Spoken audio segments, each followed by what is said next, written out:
mandamentos, as ordenanças, os estatutos, a legislação que nenhum povo desse mundo foi capaz de receber. Uma legislação perfeita, né, santa. A lei de Deus, ela é santa, perfeita. Não só isso, mas o culto. Deus mostrou a eles a verdadeira forma de adoração, como Deus deveria e requer a adoração, o culto. Diz aqui, as promessas, todas as promessas feitas, né, a Abraão, a Isaac, a Jacó, a Davi, foram a eles.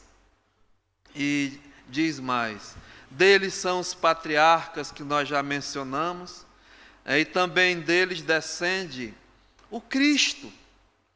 Jesus, como homem, né, era um judeu, filho mesmo na carne, na carne como judeu. Olha, segundo a carne, o qual é sobre todos, Deus bendito, e para todos sempre, e amém. Então, eles tinham tudo isso, né, e eles já se achavam já com a garantia, né, da salvação. Então, não precisavam mais de nada. Então, essa era a mente do judeu. E aqui Paulo está introduzindo, né, a maior revelação de Deus, que é a salvação em Cristo Jesus.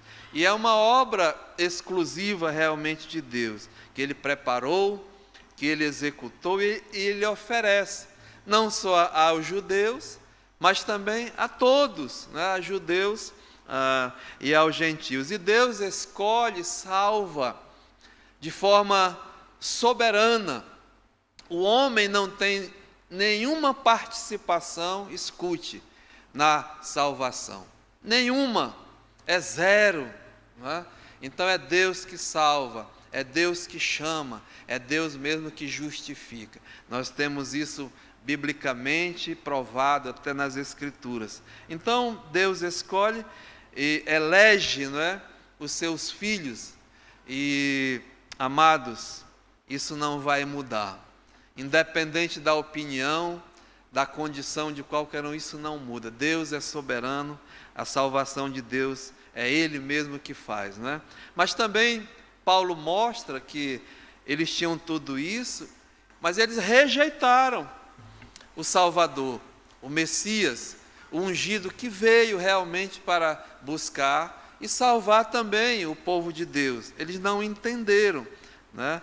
E Paulo mostra que a responsabilidade da rejeição é deles, é do povo judeu, né? Eles não têm como culpar a Deus, apesar de tentarem, né? Mas não, é totalmente dele. O homem é indesculpável diante de Deus. Então nós vimos isso tudo no capítulo 9, Deus está mostrando. Mas Paulo aqui, ele é insistente, né? Paulo, ele continua insistindo com o seu povo, ou seja, os seus compatriotas. Paulo era judeu, e a lição que nós temos tirado aqui para nós, né, é importante. Em tudo isso aqui, vamos ver mais na frente. Mas Paulo mostra aqui, né, o amor que ele tinha pelo seu povo. E ele faz, eu coloquei assim, esta declaração sincera de amor, quando ele diz assim, olha, irmãos, a boa vontade do meu coração e a minha súplica a Deus a favor deles é para que eles sejam salvos. E eu coloquei assim uma declaração sincera de amor. Ou seja, a boa vontade, Paulo diz, do meu coração e a minha súplica a Deus é a favor deles, do seu povo, né? E o motivo, nós vamos ver mais à frente, a motivação da vida do Paulo era para quê? Aqui está, para que eles sejam o quê? Salvos, né? Bem claro. Paulo desejava, orava pelo seu povo a Deus, pela salvação. Opa! mas espera aí, né? Eles não eram o povo de Deus? Precisava de salvação? Irmãos, sim, né? Precisava sim. O povo, apesar de terem tudo o que eu falei, mencionei aqui no capítulo 9, o que eles não eram salvos, né? Não eram salvos. E precisavam sim, e precisam sim da salvação. E o único que pode salvar, que pode salvá-los a qualquer um, até nessa manhã aqui, é Cristo. É Cristo que salva. E isso eles não tinham, né? Então Paulo aqui declara o amor ao seu povo. Não só ele declara, né, mas ele prova com a sua própria vida. Ele manifesta, né, esse amor, a ponto de ele dizer, olha, eu faço tudo pela salvação do meu povo, dos meus compatriotas. E isso Paulo demonstra na sua própria vida, na sua própria maneira de viver e de agir. Olha o que ele diz aqui no capítulo 9, no verso 1. Digo a verdade em Cristo, né? Era verdadeira as suas palavras. Não minto, não estou sendo um hipócrita em relação a vocês. Testemunhando comigo e no Espírito Santo. Chamo o Espírito Santo de testemunha, que é verdade, que é fato, né? A boa vontade do meu coração e a súplica. E chamo também a minha própria consciência. Veja que tenho grande tristeza e incessante dor no meu coração. Ou seja, Paulo vivia, né, com essa grande tristeza e uma incessante dor no coração. Uma coisa que era constante, irmãos. Quem convive com dor sabe como é, não é? É muito chato você conviver. Não para, está ali. E aqui era uma dor espiritual, tristeza, dor. Por quê? Diz aqui, o povo de Deus não era salvo, né? E olha o que ele diz no verso 3. Porque eu mesmo, para salvá-los, se eu pudesse, se fosse possível, né, desejaria ser anátema, ou seja, um amaldiçoado, um separado de Cristo, por amor dos meus irmãos, meus compatriotas na carne. Em outras palavras, o amor de Paulo era tão grande, sincero e verdadeiro, que ele até deixaria aquilo que ele já tinha, que era ter sido conquistado por Cristo, ter a salvação, deixar ser separado, ou seja, ir ao inferno, né, por amor dos seus compatriotas. Se com isso, com essa atitude, com essa sua disposição, o povo judeu fosse salvo. Olha que ponto, né? Esse homem chega e é uma declaração sincera, realmente de amor. Não só a declaração, porque muitas vezes nós declaramos, nós falamos, né? E fica só da boca para fora. Não. Paulo aqui, ele não só declarava, mas ele demonstrava realmente esse amor. Ou seja, era a motivação da vida desse homem, né? Era o que motivava. Então, era o seu alvo, era o seu objetivo, era o seu gol, né? A vida do Paulo, o seu amor era tão grande, e ele declarava isso, mas ele colocava em prática, ele demonstrava, ou seja, era a motivação da sua vida. Então ele diz aqui, né, porque a boa vontade do meu coração, eu diria assim, a parte humana, né, o seu desejo, o seu esforço, o seu testemunho, a sua vida, o que dependesse dele. que dependesse de mim, o meu coração está disposto a fazer. Então, o seu trabalho era esse, a sua prática de vida, né? Aquilo que realmente era visto até no meio do seu povo. 1 Coríntios capítulo 9, 1 Coríntios capítulo 9, versículo 15, ele diz assim, olha, 1 Coríntios 9, 15, eu, porém, não me tenho servido de nenhuma destas coisas. Os benefícios, né, que o apostolado, que o ministério, assim, proporciona a quem vive, a quem trabalha. Sim, a recompensa, né? Mas Paulo dizia, olha, eu não me tenho servido de nenhuma destas coisas, e não escrevo isto para que assim se faça comigo. Paulo não está reivindicando, né, coisas materiais. Muito pelo contrário, ele diz, porque melhor me fora morrer antes que alguém me anule esta glória. Se anuncio o evangelho, ou seja, o que ele fazia, né, o que motivava, o que ele praticava, eu não tenho de que me gloriar, pois sobre mim pesa essa obrigação. É a minha prática, né, a minha maneira de viver. Eu sou obrigado, é minha responsabilidade.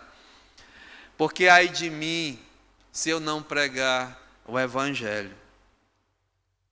Sabe, irmãos, nós vamos ver mais na frente, a aplicação não é só de Paulo, não. Mas é minha, é nossa, é tua a responsabilidade de anunciar o evangelho. Temos por a motivação, né, mas também por obrigação. O evangelho, ele é anunciado através de pessoas que foram alcançadas pelo evangelho. Um anjo do céu, ele anela, né, ele prescruta as coisas de Deus e ele fica admirado, porque um anjo não pode pregar o evangelho. Porque não tem anjo salvo, só tem anjo condenado. Os anjos que se rebelaram contra Deus, eles caíram, estão guardados para a condenação. Não tem salvação para anjo, mas tem salvação para o pecador, né? Que maravilha. Então a salvação, ela vem através do evangelho. E nós somos embaixadores, estávamos vendo ainda agora há pouco na mesa do Senhor. Você e eu, que foi salvo por Jesus Cristo, você é o embaixador, né, de Cristo, para levar realmente as boas novas, por gratidão, por motivação, mas também você é obrigado a isso, né, como Paulo está dizendo. Então ele diz, olha, se o faço de livre vontade, tem um galardão, mas se constrangido, obrigado, então responsabilidade, né? Tenho responsabilidade de despenseiro que me está confiada. Deus confiou a mim, a ti, a todos os seus filhos, a ser os seus embaixadores. Vós sois raça eleita, né? Nação santa, povo de exclusividade do Senhor, sacerdotes reais, a fim, olha, de proclamardes as verdades daquele que vos chamou das trevas para a vossa maravilhosa luz. Então nós temos sim responsabilidades em anunciar o evangelho. E muitas, né, nós vamos ver mais na frente. Mas Paulo diz aqui, olha, nesse caso, qual é o meu galardão? É que evangelizando, proponha de graça o evangelho. De graça recebeste, né? De graça dai. O evangelho é de graça. Infelizmente, né, tem mercenários, obreiros fraudulentos, pastores que por dentro são lobos, mas se vestem como cordeiros, né, para enganar, para fazer comércio, para vender, para negociar o evangelho. E isso não é de Deus, não. E Deus vai tratar com cada um, mas o evangelho é de graça, né? é pela graça, é de graça, no modo de entregar, mas custou um alto preço para Deus, né? O preço grande foi pago. Cristo, seu Filho, veio a esse mundo. Irmãos, e realizou a tão grande salvação. Pagou o preço, né? Cabalmente, está consumado, tetelestai. E oferece de graça, mas para Deus foi um alto preço. E nós devemos oferecer de graça, né, o Evangelho, para não me valer do direito que Ele me dá. Porque, veja, sendo livre de todos, me fiz escravo de todos, a fim de ganhar o maior número possível. Procedi para com os judeus como um judeu, a fim de ganhar os judeus. Para os que vivem sob o regime da lei, como se eu mesmo assim vivesse, para ganhar os que vivem debaixo da lei, embora não esteja eu debaixo da lei. Aos sem lei, como se eu mesmo fosse, não estando sem lei para com Deus, mas debaixo da lei de Cristo, para ganhar os que vivem fora realmente do regime da lei. Fiz-me fraco para com os fracos, com o fim de ganhar os fracos. Fiz-me tudo para com todos, com o fim de, por todos os modos, salvar alguns. Tudo faço por causa do Evangelho, com o fim de me tornar um cooperador com Ele. Então, Paulo, amados, era esse homem, né? Ele tinha mesmo a motivação no seu coração, a sua vida, o seu propósito, o seu ministério era mesmo de cooperador, de devedor. Devia a Deus a sua salvação. Ele não era um espectador, não. Hoje a igreja, né, tem muitos que estão só observando. Aquele trabalho ali, deixa o irmão fazer. Aquele acolá, daquele outro pode fazer. Não, eu vou ficar aqui de braço cruzado, né, vendo um irmão trabalhando, batalhando, se sacrificando, contribuindo, sofrendo, missões, missionários, obreiros, mas eu sou um simples espectador. Já estou salvo mesmo, né? Já está garantido. Não, esse homem aqui, ele era devedor, cooperador. Então, irmãos, esse era o Paulo, né? Quando ele diz: irmãos, a boa vontade do meu coração, ou seja, a minha vida, não só de falar, mas de agir, de fazer, de tratar. Paulo, aonde ele ia, né? Nós sabemos que ele foi enviado para ser o apóstolo dos gentios, mas Paulo tinha na sua mente, ele era um evangelista, né? Então, antes ele procurava realmente o seu povo nas sinagogas, onde tinha judeu, pregava a todos, e muitas vezes, né, era desprezado, escorraçado, maltratado, perseguido pelo seu próprio povo, mas ele não desistia, ele insistia cada vez mais. Então essa persistência era o que motivava o Paulo, era o desejo do seu coração, a parte humana, né? Ele fazia todo o possível para o trabalho do Senhor, mas aqui ele diz não só, volte lá, a boa vontade do meu coração, é a parte prática, a sua motivação, mas a parte espiritual. A minha súplica a Deus, ou seja, a minha oração, a minha petição a favor deles é para a sua salvação, ou seja, a motivação do Paulo, não só do seu coração na parte prática, mas a motivação do Paulo espiritualmente falando, né, agora era a sua oração. Ele fazia tudo o possível, né, aquilo que dependesse da parte humana do Paulo, mas ele fazia outra coisa muito importante também, que era a parte espiritual. Aquilo que ele não podia fazer, isso ele fazia entregando a Deus, né? A oração dele, a súplica, e nós aprendemos, né, que quanto pode, né? Por sua eficácia, a súplica de quem? Dos justos. Então, a oração fazia parte da vida do Paulo, combinada com a sua ação, né? Então, Paulo orava pelos seus. E se você vê todas as cartas de Paulo, Paulo era um homem de oração, de intercessão. E ele nos ensina isso através da sua própria vida, ou seja, uma declaração sincera de amor, uma motivação pela salvação do seu povo. E, irmãos, eu gostaria de, nessa parte aqui, fazer realmente uma aplicação pessoal, né? Para nós hoje nessa manhã. Eu tenho esses dias também me autoavaliado, né? Fazendo realmente um exame na minha própria vida. Sabe, como igreja. Não é esse templo aqui, essa casa, não. A igreja são aqueles que foram chamados para fora, né?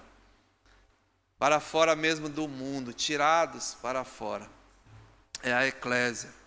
Você foi desarraigado desse mundo, foi libertado desse mundo. Deus tirou, arrancou. E aí você faz parte realmente da igreja. Aquele que realmente teve a experiência do novo nascimento, faz parte da igreja. Porque muitos estão enganados. Porque eu sou evangélico. Porque eu sou cristão. Isso não garante. Porque eu sou da igreja. A gente ouve muito assim, agora eu sou da igreja. Que igreja? Precisa verificar, né? A igreja verdadeira são aqueles que Deus, né, salvou, aqueles que Deus realmente regenerou e tem uma nova vida. Ou seja, e essa nova vida que nós temos que ver como nós estamos levando. Viram que o Paulo fala? A minha responsabilidade que eu tenho com o Evangelho de Cristo, para com Cristo, para com mesmo a Deus. A igreja tem responsabilidade, escute, na salvação dos outros, não é? É Deus que salva, mas através da sua igreja. A igreja foi chamada, Atos 1:8, antes de Jesus ser elevado às alturas, ele reuniu os seus discípulos e disse o quê? Recebereis o poder. E sereis o quê? As minhas testemunhas, né? Começando em Jerusalém, Judéia, Samaria e até os confins da terra.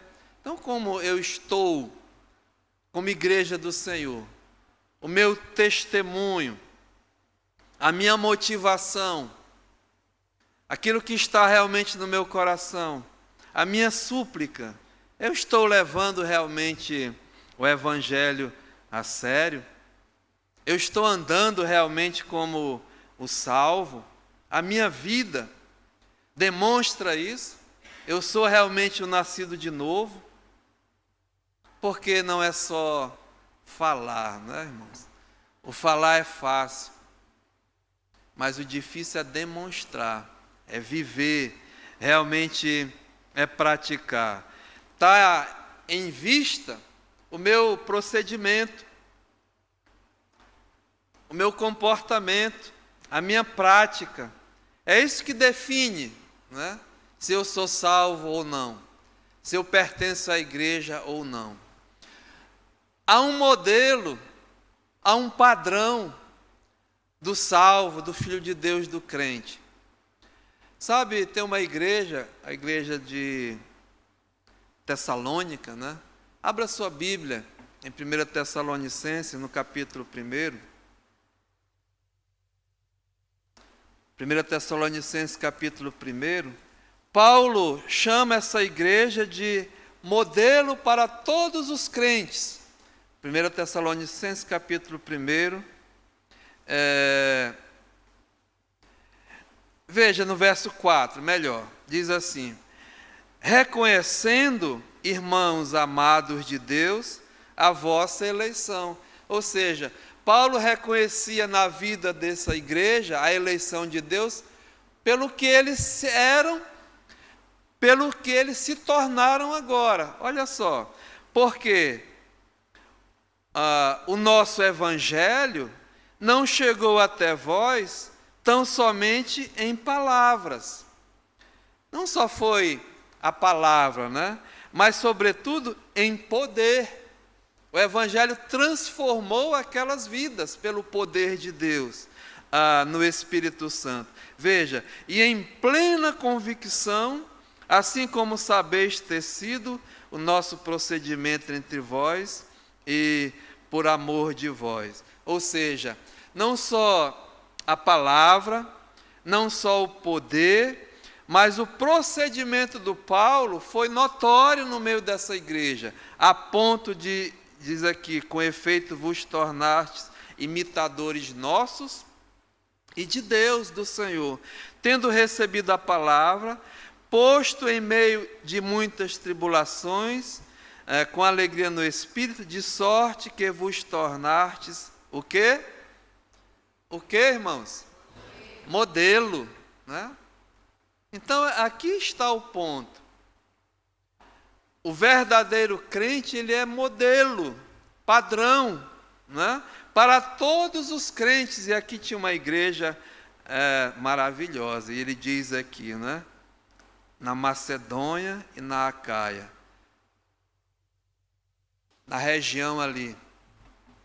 E continua, porque de vós repercutiu a palavra do Senhor, né? Repercutiu a palavra do Senhor, não só na Macedônia e Acaia, mas por toda parte se divulgou. Olha a potência de modelo dessa igreja, né?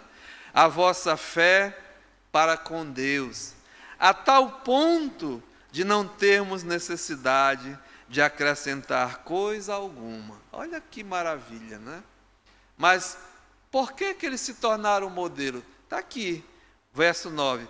Pois eles mesmos, no tocante a nós, veja, proclamam que repercussão teve o nosso ingresso no vosso meio. Ou seja, o evangelho, né, que Paulo levava, o evangelho que Paulo pregava, o evangelho que Paulo testificava e o evangelho que Paulo praticava. Não só falava, né, mas ele testificava com a sua própria vida. E ele diz, olha, a grande transformação que fez naquela igreja. E aqui diz como, né, acontece isso. Olha, deixando os ídolos.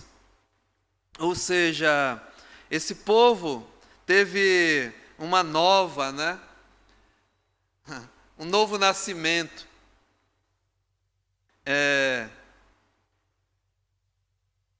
Uma nova devoção, uma verdadeira conversão, deixando os ídolos, aquilo que ocupava a sua vida, a sua mente, aquilo que tomava o seu tempo, os ídolos. O ídolo não é só aquela imagem que é feita de alguém, não. Ídolo é tudo aquilo que impede, né, uma perfeita comunhão. Aquilo que está entre o homem, né, o homem e Deus, é um ídolo. Aquilo que o homem se dedica mais, se apropria mais do que a Deus. E eles deixaram tudo isso, deixando os ídolos do coração, ídolos materiais, enfim, né? Diz aqui, veja, vos convertestes a Deus. Vos convertestes a Deus, deixando, vos convertestes a Deus. Uma nova direção na vida. Deixando para trás, né, as coisas velhas, o velho caminho, as velhas práticas, uma nova direção. Vos convertestes a Deus, para o quê? Servirdes. Uma nova dedicação, né? Uma nova motivação de vida. Para servirdes o Deus vivo e verdadeiro. E para o aguardardes, né? Uma nova destino, uma nova destinação. Aguardardes dos céus o seu Filho, a quem ele ressuscitou dentre os mortos, Jesus, que nos livra da ira vindoura. Então, irmãos, a minha vida de salvo, de novo nascido, não é? O meu procedimento, a minha prática, a minha maneira de viver, demonstra aquilo que eu estou falando, aquilo que eu estou dizendo na prática, né? Então é isso que o apóstolo Paulo está chamando a atenção. Ou seja, nós temos responsabilidades com o Evangelho. O mundo está vendo como eu estou andando, o que eu estou fazendo, o que eu estou falando, o que eu estou praticando, né? A minha vida está levando alguém a se render a Cristo? Era isso que Paulo orava, né, e praticava. A minha vida está levando o Evangelho a alguém? Ou está afastando pela minha maneira de viver, pelo meu procedimento? Nós estamos tratando nas terças à noite, como Paulo diz, olha, vivei, né, acima de tudo, por modo digno do Evangelho de Cristo. Ou seja, a prioridade na minha vida. Viver acima de tudo, né? A minha responsabilidade, acima de tudo, de um modo digno, ou seja a prioridade das nossas vidas. Sabe, irmãos, é triste, e vou lhe falar, eu estava falando na ceia, a gente vai um pouco fora, né? E principalmente num centro ali como São Paulo, muitas igrejas, conversa com os pastores e ali começa, e muitos falando, a tristeza que está o testemunho da igreja de Cristo, como estão vivendo, né? A igreja está se conformando, se amoldando às coisas do mundo, a ponto de colocarem igrejas tradicionais, baterias, como uma escola de samba, samba enredo, né, para Jesus, no meio da igreja. As igrejas estão alugando boates para fazer cultos, imagina, de final de semana, porque muitos crentes já estão indo, né, reverenciar o diabo em shows no mundo, shows de rock, carnaval, deixando de vir à igreja. E aí o pastor, opa, estou perdendo, vamos alugar, e fazem as baladas evangélicas, né? Olha que tristeza, que vergonha, né? Que decepção, e se dizem crentes. E está chegando. A quem eu estou, né, servindo? A Deus ou ao diabo? A quem eu prefiro servir? Em quem, né, eu estou depositando a minha confiança? Aonde eu estou vivendo a minha vida durante a semana, no final de semana? Eu estou substituindo as coisas de Deus pelas coisas do mundo? É melhor ir um happy hour, né, no shopping, um cineminha e tal, do que vir orar, trazer seus filhos para orar? Muitos pais estão sofrendo hoje, porque negligenciaram a vida espiritual dos seus filhos. Chega numa idade que você não tem mais domínio sobre eles, não. Eles vão fazer a sua programação. Eu vou fazer isso, vou fazer aquilo, né? Você perdeu. Porque contribuiu com isso, né? Sábado à noite, né? Vamos para um cinema, vamos para isso, vamos para aquilo e tal. Durante a semana estou muito cansado. mas não está cansado, né? Para as coisas do mundo, mas para as coisas de Deus, sim. Aí chega numa idade, o filho vai querer vir para a igreja? Não. Não vai ter o mínimo interesse. Sabe, irmãos, eu dou testemunho porque eu vi isso e fiz na prática na minha vida, na minha família. Eu entendi a necessidade de fazer isso com meus filhos.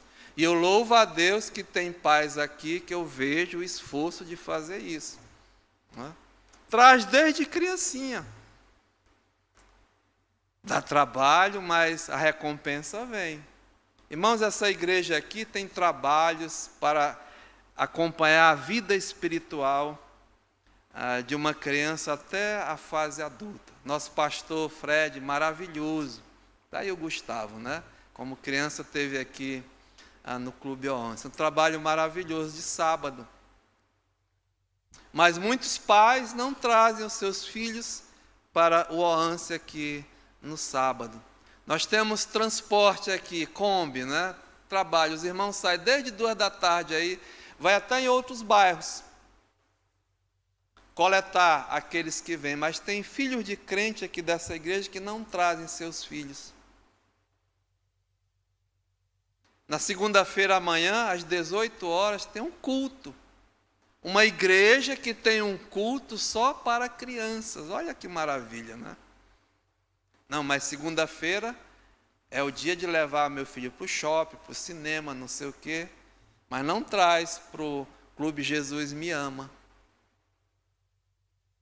A Kombi sai também aqui, fazendo a rota, né? Mas a pessoa está cansada. Eu já estou salvo, né? Meu filho está salvo já, ele é filho de crente, ele é crentinho. Engano. Não se engane, teu filho é pecador. Na terça-feira tem um estudo bíblico aqui. Cadê a igreja, né? Não interessa, já sei tudo da palavra de Deus. Não precisa mais de instrução, não. Mas tem uma sala para teu filho, você vir estudar a palavra de Deus, ouvir as coisas de Deus, e tem uma sala para o teu filho. Na quarta-feira nós temos um trabalho com uma faixa etária, né, chama intermediários. Aqui. Eles brincam, sim, é para brincar mesmo. Para chegar à igreja, vem da rua, é para brincar, para suar e tal. Né, ter o hábito, saber o caminho, né, para levar a Deus. Nós fazemos isso. E depois damos um desafio da palavra para eles, né? Muitos pais, quem menos frequenta aqui é os filhos do crente dessa igreja. Já pensou? Na sexta-feira tem a oração. Traga seu filho para orar, pastor. Ele vai, deixa ele dormir no banco, não tem problema não. Não é? Era Samuel que dormia no templo, né, como criança, não foi isso? Era ele. Era, pastor? Samuel, né? Hã? Né? Desde criancinha. Não tem problema não. Não precisa orar, eu oro em casa. Eu também oro em casa. Eu oro dirigindo. Eu oro onde eu estou, mas a oração da igreja, como reunião, como comunhão, oração pública, como é importante, irmãos. Não negligencie, traga seu filho, né? Sábado. E domingo nem se fala. Domingo é o dia do Senhor.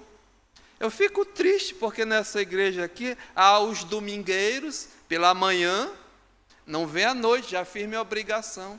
Há os quinzenais, que vêm de 15 em 15 dias, há os mensais, entendeu? Olha que ponto nós estamos chegando, irmãos. Isso para mim é uma vergonha, sinceramente, sabe? Onde é que estão? Não precisam mais de Deus? Sinceramente, né? O que está acontecendo com a igreja? Eu vou ganhar alguém para Cristo com um procedimento desse? Uma atitude dessa? Já ouvi dizer que meu filho não está se entrosando na igreja, né? Eu não estou mais crescendo, desenvolvendo na igreja, estou estagnado. Meu irmão, o que não falta aqui é trabalho, né? Se você toca, vai tocar lá no orfanato, vai tocar lá no João Paulo, vai ali, hoje à tarde tem violão com as crianças, na praça os irmãos fazem culto. Vai ensinar, vai ajudar. Não venha com desculpa esfarrapada, né? Para você é que não quer, eu é que não quero. Já chega de Deus, já chega de igreja. Pais, né? Sinceramente, irmãos, pais que estão negligenciando, porque dá trabalho. Eu estou falando assim porque eu criei os meus assim. E eu viajo, sabe, irmãos? E eu tenho o maior prazer de ouvir que meus filhos estão fiéis ao Senhor, amam ao Senhor, amam a obra do Senhor. E hoje, se Deus me levar, a minha função, no meu lar, escute, no meu lar, eu dou por cumprida, né, até o momento. Porque primeiro é Deus, depois a família e depois a igreja. Eu, como pai, eu sou o pastor da minha família. Eu sou um instrutor, eu sou o professor. Eu sou aquele que vou levar a minha família a Cristo. O exemplo, o padrão, o modelo.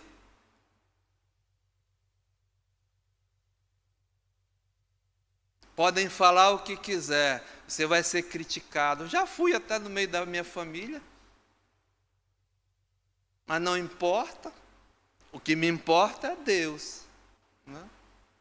E uma família fraca, um pai fraco, um líder fraco, irmãos, a mulher não vai vir, o filho, vai ser uma derrota. Então, qual é a minha responsabilidade? A minha motivação no meu coração e a minha oração. Tem muitos pais aqui que sofrem, eu sei, nós oramos. Chega uma hora, irmãos, que a responsabilidade é deles. Graças a Deus, a minha família, só eu, a Simone e o Rafael, né? Na minha casa lá. Rodrigo e o Jander, a Rebeca já têm suas famílias. Agora é com eles.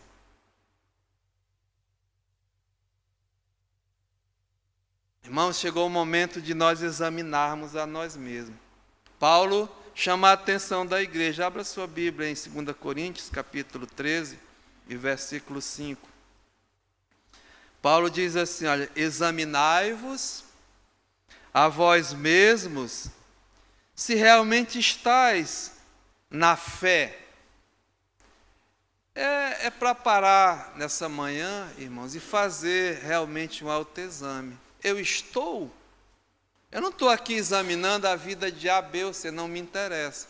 Mas como liderança da igreja, como pastor, eu tenho que alertar, não é? Eu tenho que mostrar. Mas aqui diz, examinai-vos a vós mesmos, se realmente, né, estáis na fé, se estáis vivendo a fé, se estáis progredindo na fé, se estáis desenvolvendo, crescendo, aperfeiçoando.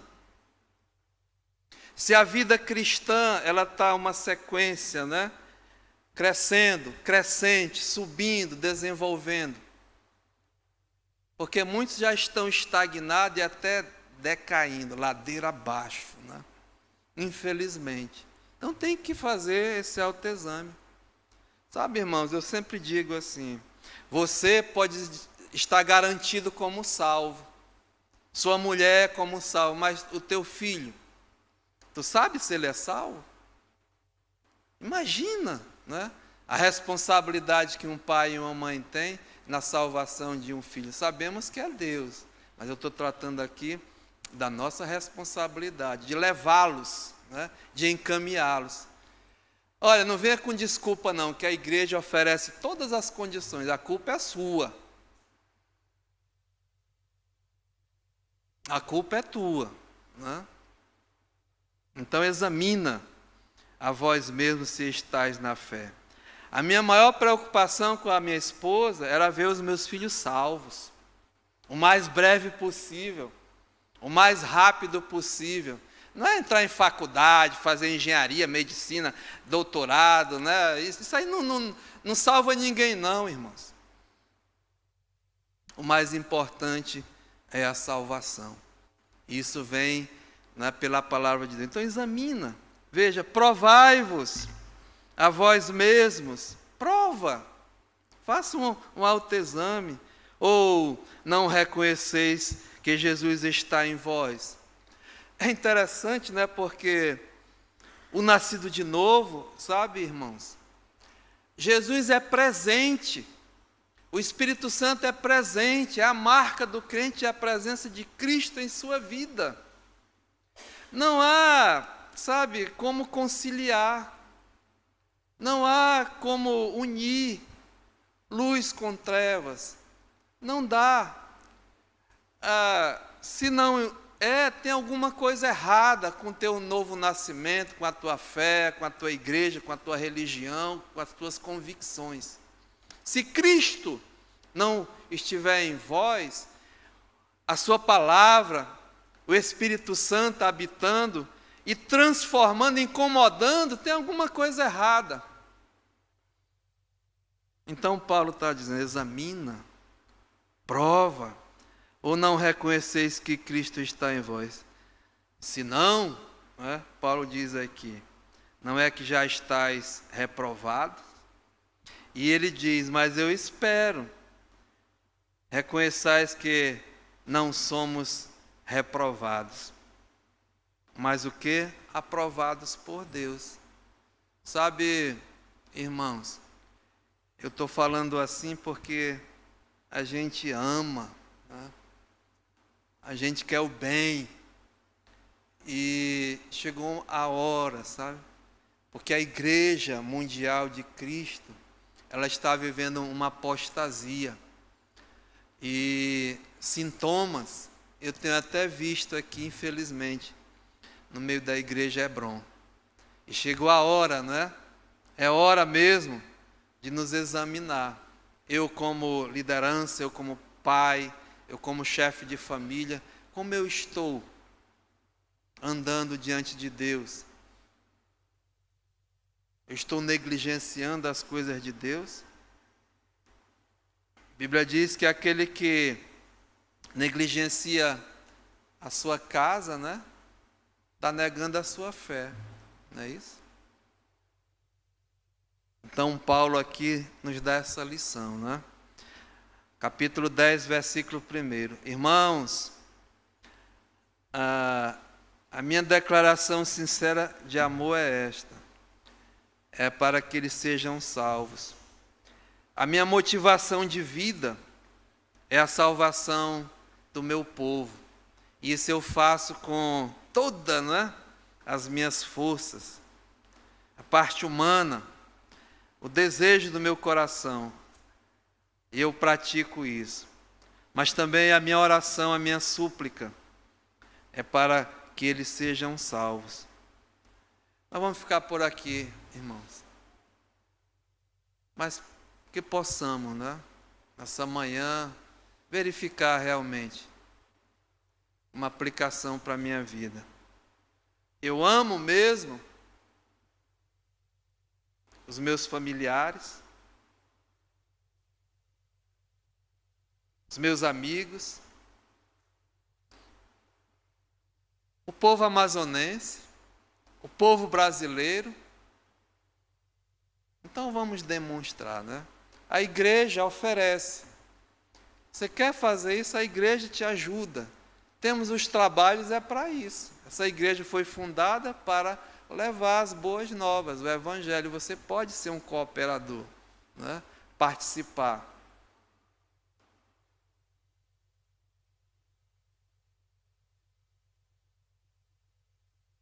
Orar, contribuir, viver realmente e orar. E aí Deus vai agir, né? Deus vai trabalhar. Olha o que diz aqui, Atos capítulo 2, 42, que é o lema da nossa igreja, né?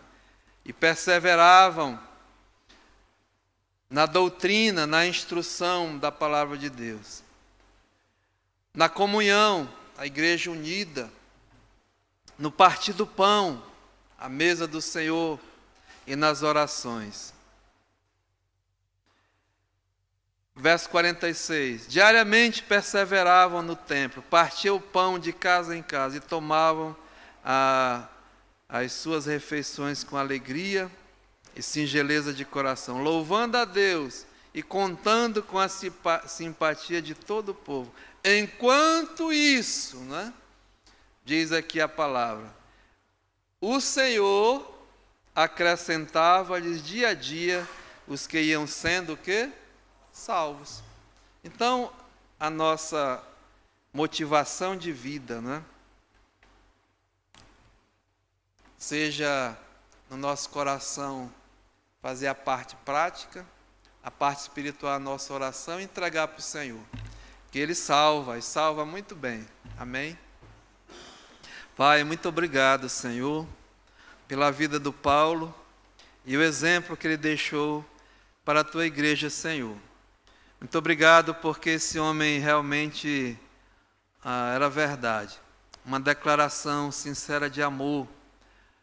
Ele tinha mesmo o desejo da salvação do seu povo.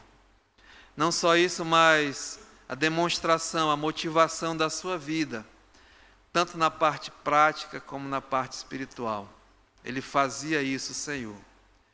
E o Senhor é que faz, o Senhor é que salva, o Senhor é que transforma.